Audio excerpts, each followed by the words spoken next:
Hello, I am back again. কেমন আছেন সবাই? আবারও চলে এলাম আপনাদের মাঝে আরেকটি নতুন ভিডিও নিয়ে। আজকে আমি এই ছবিটি আঁকবো, তাহলে শুরু করা যাক। এখানে আমি আগে থেকে এই ছবিটি এঁকে রেখেছিলাম, এখন কিভাবে রং করব সেটারই ভিডিও দিচ্ছি। প্রথমে কলম দিয়ে বর্ডার করতে চেয়েছিলাম, পরবর্তীতে মনে হলো কলম দিয়ে কাজটা করলে তা ফুটে উঠবে না, তাই বর্ডার পেনের ব্যবহার করলাম। ভালোভাবে পেন্সিলের দাগ বরাবর ছবিটি বর্ডার করে নিব। প্রাতিষ্ঠানিকভাবে ছবি আঁকা শেখা হয়নি আমার। শুরুতে নিজের বোনকে দেখতাম, পরবর্তীতে ধীরে ধীরে নিজের আয়ত্তে চলে এসেছে। এখন মোটামুটি ভালোই আঁকতে পারি। এত এত ছবি আঁকা হয়, তবে ওইভাবে দেখানো হয়ে ওঠে না। এখন টুকটাক যাই আঁকবো তা আপনাদের সাথে শেয়ার করার চেষ্টা করব। বর্ডার করা শেষ। এখন আমি হাতের রং অনুযায়ী সুইটেবল একটি কালার নিলাম। এখানে সবগুলো রং কালার পেন্সিল এবং বর্ডার পেন দিয়ে করা হচ্ছে।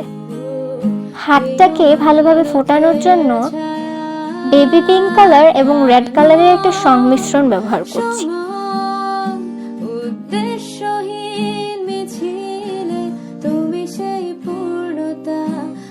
আপনাদের আর একটু ভালোভাবে দেখাই, কেমন লাগছে বলুন তো। এখানে আরেকটু অরেঞ্জিশ রেড রংটা ব্যবহার করব, তাতে কি হবে হাতটা আরো রিয়েলিস্টিক লাগবে।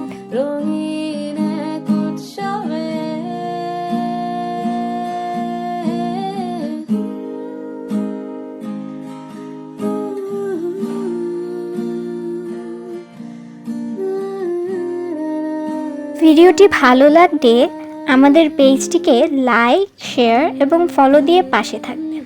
আর অবশ্যই কমেন্ট করতে ভুলবেন না যেন। আপনাদের কমেন্টগুলোই আমাদেরকে অনুপ্রাণিত করে এগিয়ে যাওয়ার জন্য। পদ্ম ফুলের যে ডাঁটাটা, সেখানে সবুজ রং দিলাম। পদ্ম ফুলটিকে প্রথমে বেবি পিঙ্ক, তারপর ছায়ার তারতম্য অনুযায়ী লাল রং দিয়ে এবং ফুলটিকে আরো ফুটিয়ে তোলার জন্য কমলা রং দিয়েছি।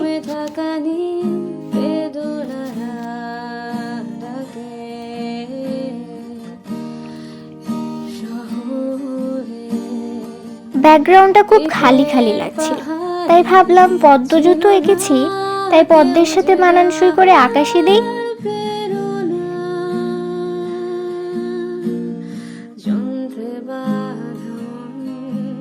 ভালোভাবে আকাশি রংটা ছড়িয়ে দিলাম, ঠিক যেন পানির মতো। যেখানে ছায়ার দরকার সেখানে নীল রংটি দেওয়ার পর ছবিটা আরো ভালোভাবে ফুটে উঠেছে। আপনারা বুঝতে পারছেন কিনা জানি না, ভিডিওতে যেমন সুন্দর লাগছে তার থেকেও বেশি সুন্দর লাগছে সামনাসামনি দেখতে। এখন ছবির মূল কাজ, যা না দিলেই নয়। আলতা আমাদের সবার প্রিয়।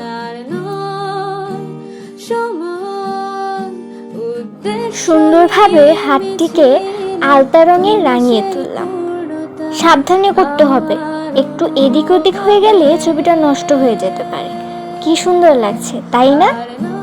চলেন আপনাদের একটু ভালোভাবে দেখাই।